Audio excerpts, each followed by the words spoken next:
Well, everyone, the iPhone 16 Pro Max is one of those iPhones that Apple has just released, and there's some interesting stuff going on with this particular device. Now, number one, okay, I need to get this out of the way. On Apple's website, okay, they basically proclaim, and in their keynote as well, they basically stated that the iPhone 16 Pro Max, I think they said that it has the best battery life of any iPhone they've ever made. Right? Which makes sense because it has a really big size battery, probably the biggest size battery of any iPhone. And when you make your way over to Apple's website, they also kind of state the same thing. They say that the iPhone 16 Pro Max can get 33 hours of video playback, where the iPhone 16 Plus can get 27 hours of video playback. What they're trying to say, I think we all know what they're trying to say. They're trying to say that the iPhone 16 Pro Max is going to be giving you significantly better battery life than the iPhone 16 Plus. So I think most people would look at that and they'd be like, oh, okay, like most people aren't going through and playing videos on their iPhone for 33 hours straight, right? They're making calls, playing games, going on, apps, other things like that. Well, what I just found out the other day, okay, I did a battery comparison test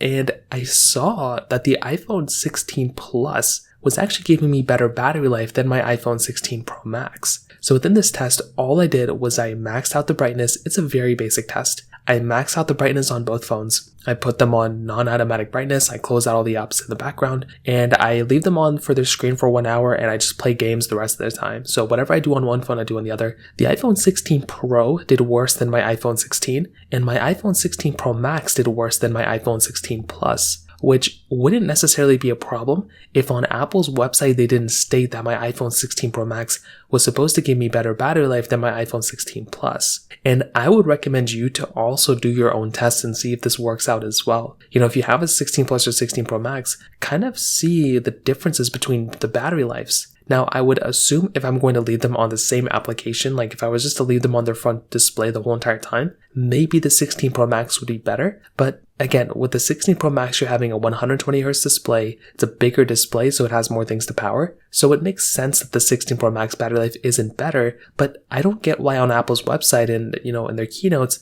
they're basically stating that the 16 Pro Max's battery life is presumably better than the iPhone 16 Plus, when in real world use, that's not really the case. So I would love to hear your thoughts about this. Again, if you have the ability of doing your own tests, I'd recommend doing it too. But so far from the tests I've done so far, that is kind of what I'm seeing, which is actually pretty insane. If you have any other thoughts or questions, please let me know in the comment section below. Hit the like button, that would mean so much, but definitely hit that subscribe button. More importantly than everything else, I love every single one of you guys. Hopefully I'll catch you guys in the next video. Peace out till then.